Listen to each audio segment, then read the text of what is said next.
Vous adorez échanger avec vos proches sur WhatsApp, mais vous trouvez que l'écran de votre téléphone est trop petit? Vous en avez marre de taper vos messages avec un seul doigt et de faire des fautes de frappe? J'ai une excellente nouvelle pour vous. Vous pouvez utiliser WhatsApp directement sur votre ordinateur. Bonjour, je suis Mathieu et bienvenue dans la boîte info. Aujourd'hui, je vais vous montrer une manipulation magique, totalement gratuite et sécurisée pour retrouver toutes vos conversations sur votre grand écran. Fini les fautes de frappe, vous allez pouvoir utiliser votre vrai clavier. On y va, pas à pas, et c'est parti!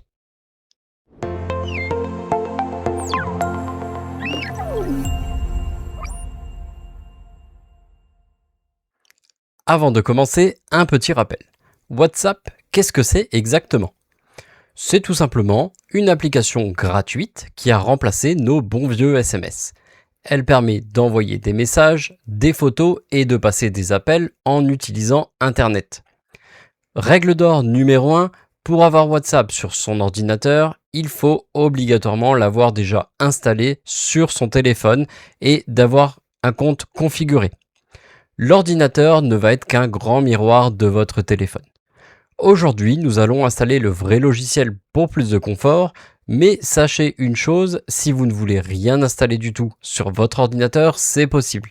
Il vous suffit d'aller sur Internet, de taper WhatsApp Web et vous pourrez l'utiliser directement sur une page Internet. Mais pour un confort quotidien, installer la vraie application est bien mieux. On le fait ensemble. Sur Windows, il y a un magasin sécurisé et gratuit pour télécharger toutes vos applications. C'est le Microsoft Store. C'est donc par cette application que nous allons passer pour télécharger WhatsApp. Alors pour ce faire, on va tout simplement cliquer sur le menu Démarrer, donc le drapeau Windows ou la petite loupe si vous l'avez activé. Et on va commencer à taper, alors soit Microsoft, soit Store, et il va nous le proposer directement. Donc là, on le voit très bien, Microsoft Store, et j'ai plus qu'à cliquer pour l'ouvrir. Une nouvelle page s'ouvre. On peut apercevoir tout en haut la barre de recherche. C'est cette barre que nous allons utiliser pour chercher notre application.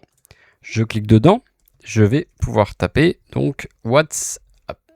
Voilà, moi celle qui m'intéresse c'est celle par défaut où c'est écrit application. Donc je vais cliquer là-dessus. Une fois sur la page de l'application, nous n'avons plus qu'à cliquer sur le gros bouton obtenir et le store va nous télécharger et installer l'application.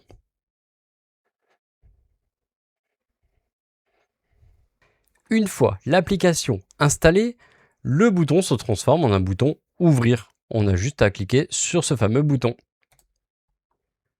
Suite à cela, notre application WhatsApp s'ouvre instantanément. On arrive sur un écran qui nous marque Bienvenue sur WhatsApp. Le but maintenant, ça va être de se connecter pour retrouver toutes nos conversations et nos contacts depuis l'ordinateur. Pour ce faire, un seul gros bouton vert, Connexion. Nous allons cliquer dessus. Une fois arrivé là-dessus, nous voyons une image faite de carrés blancs et noirs. C'est ce que nous appelons un QR code. Pour ce faire, nous allons utiliser notre téléphone pour le scanner et se connecter. Donc nous passons à la suite sur le téléphone. Nous voilà maintenant du côté du téléphone. Donc là en exemple, nous sommes sur un téléphone sous Android. Pour commencer, nous allons ouvrir l'application WhatsApp.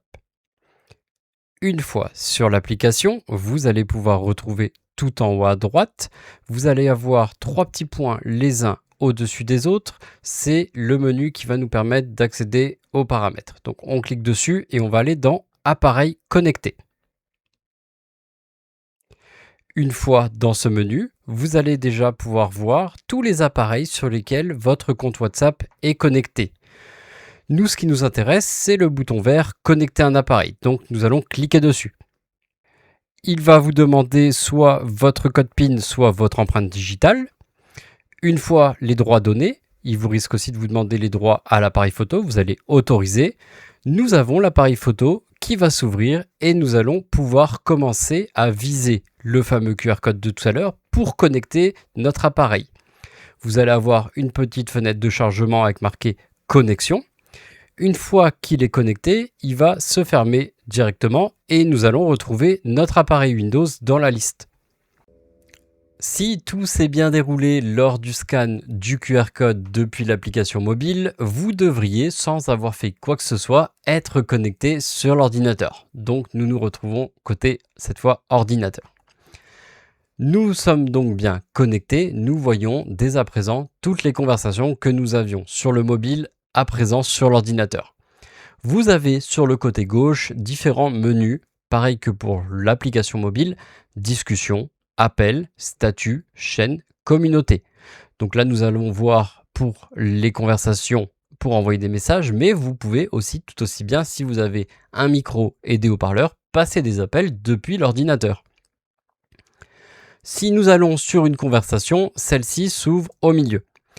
Vous avez la barre qui apparaît tout en bas qui va vous permettre d'écrire des messages, d'appuyer sur Entrée pour l'envoyer ou directement sur le bouton tout à droite Envoyer comme sur l'application mobile. De plus, vous avez la possibilité de joindre des fichiers.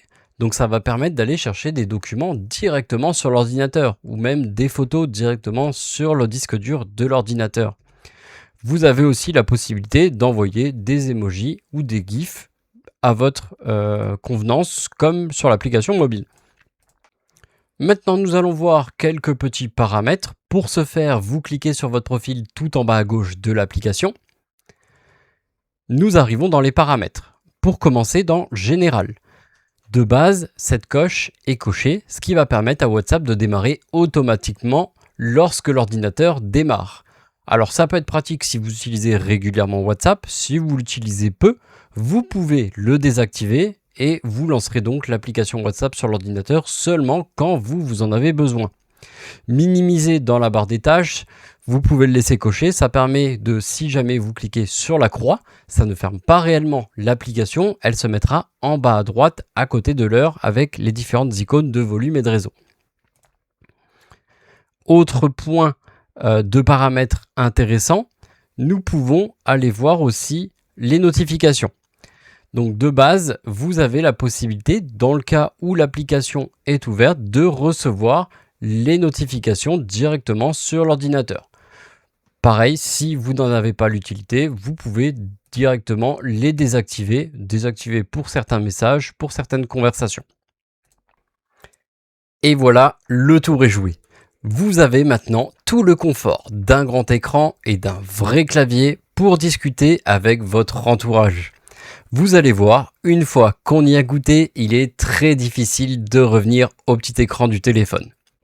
Petite astuce très rassurante, grâce aux récentes nouveautés de WhatsApp, une fois que votre ordinateur est connecté, comme nous venons de le faire, vous n'avez même plus besoin de garder votre téléphone allumé ou à proximité. Votre ordinateur est 100% autonome. N'ayez pas peur de fouiller, d'essayer d'envoyer un petit smiley ou même un document, c'est en manipulant qu'on apprend le mieux. Et si vous avez l'impression d'avoir raté une étape, c'est tout à fait normal. L'informatique demande de la pratique, n'hésitez surtout pas à revoir cette vidéo à votre rythme en appuyant sur le bouton pause. Si ce tutoriel vous a simplifié la vie, le plus beau des remerciements est de me laisser un pouce bleu juste en dessous. Pensez à vous abonner à la boîte info pour ne rien rater de nos rendez-vous. Prenez soin de vous et ne laissez plus la machine vous impressionner.